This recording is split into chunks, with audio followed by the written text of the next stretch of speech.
মিথ্যা মানুষকে পাপাচারের রাস্তা দেখায়, পাপাচার মানুষকে জাহান্নামের রাস্তা দেখায়। আল্লাহ নবী বলেন, ইন্নার রাজুলা লা ইয়াসদুকু, একজন মানুষ সত্য কথা বলে, উঠতে সত্য কথা, বসতে সত্য কথা, হাদিসের বর্ণনা, ওয়া তাহাররা সিদক, সব সময় লোকটা সত্য কথা বলে, যত বিপদের মধ্যে পড়ে লোকটা সত্য কথা বলে। নবীজি বলেন, হাত্তা ইউক্তাবা ইনদাল্লাহি সিদ্দিকা, আবু বকরের নাম যেমন সিদ্দিক। একটা মানুষ যদি সদা সর্বদা সত্য কথা বলে, ওই ব্যক্তির নাম আল্লাহর খাতায় সিদ্দিক বলে লিপিবদ্ধ হয়ে যায়।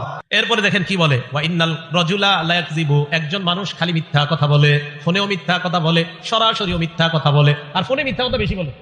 তো নবীজি বলেন, ওয়া ইন্নার রাজুলা লা ইয়াকযিবু, একজন মানুষ খালি মিথ্যা কথা বলে, ওয়া ইয়াতাহাররাল কাযিবা, মিথ্যা বলতে বলতে এমন হয়ে যায়, হাত্তা ইউক্তাবা ইনদাল্লাহি কাযযাবা, মুসাইলামাতুল কাযযাব, যে নিজের নবুয়ত দাবি করছে তার নাম যেমন কাযযাব। এই জামানায় কোন মানুষ মিথ্যা বলতে বলতে বলতে বলতে আল্লাহর খাতায় তার নাম কাযযাব লিপিবদ্ধ হয়ে যায়। বলেন নাউযুবিল্লাহ। মিথ্যা নবুয়ত দাবিদারের নাম যেমন কাযযাব, এই যুগে বারবার যে মিথ্যা বলে, বারবার যে মিথ্যা বলে, তার নাম কাযযাব লিপিবদ্ধ হয়ে যায়। আম্মা জান আয়েশা সিদ্দিকা রাদিয়াল্লাহু তাআলা আনহার বর্ণনা, ক্বালা রাসূলুল্লাহ সাল্লাল্লাহু আলাইহি ওয়াসাল্লাম, আম্মা জান আয়েশা সিদ্দিকা বলেন, মা কানা খুলুকুন আবগাযা ইলা রাসূলিল্লাহ সাল্লাল্লাহু আলাইহি ওয়াসাল্লাম মিনাল কাযিব। দেখেন কি বলে রাসূল। আম্মা জান বলেন, নবীজির কাছে মিথ্যা কথা বলার চাইতে আর কোনো খারাপ, এই অপছন্দনীয় আর কোনো কিছু নবীর কাছে ছিল না। কেউ যদি মিথ্যা কথা বলতো, এটা নবী সবচেয়ে অপছন্দ করতেন। ইতিমধ্যে এক গ্রাম্য ব্যক্তি আসলেন। গ্রাম্য ব্যক্তি আসার পর রাসূল আকরাম সাল্লাল্লাহু আলাইহি ওয়াসাল্লামকে প্রশ্ন করলেন, মাতাসসাআতু ইয়া রাসূলুল্লাহ, হুজুর কিয়ামত কবে? ফাকালা বা'দুহুম সামি'a মা ক্বাল ফাকারিহা মা ক্বাল। সাহাবাদেরকে, মাইক বাড়াইছেন, গার্ডেন কুইসি বাড়াইতে, আমার কথা না শুনলেন। রাসূল আকরাম সাল্লাল্লাহু আলাইহি ওয়াসাল্লামকে এক ব্যক্তি প্রশ্ন করলেন, কিয়ামত কবে? নবীজি সাল্লাল্লাহু আলাইহি ওয়াসাল্লাম, ফামাযা রাসূলুল্লাহ সাল্লাল্লাহু আলাইহি ওয়াসাল্লাম ইউহাদ্দিসু, আল্লাহ রাসূল সাল্লাল্লাহু আলাইহি ওয়াসাল্লাম ওনার আলোচনা চালাইতে থাকলেন।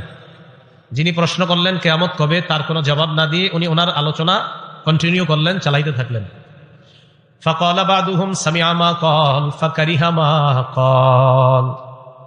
সাহাবাদের কেউ কেউ বললেন, নবীজি তার কথা শুনছে, কিন্তু মনে হয় সে যা বলছে এটা নবী অপছন্দ করছে, এই জন্যই তো নবী তার কোনো জবাব না দিয়ে উনি ওনার কথা জ্বালাইতেছে। এটা সাহাবাদের বক্তব্য।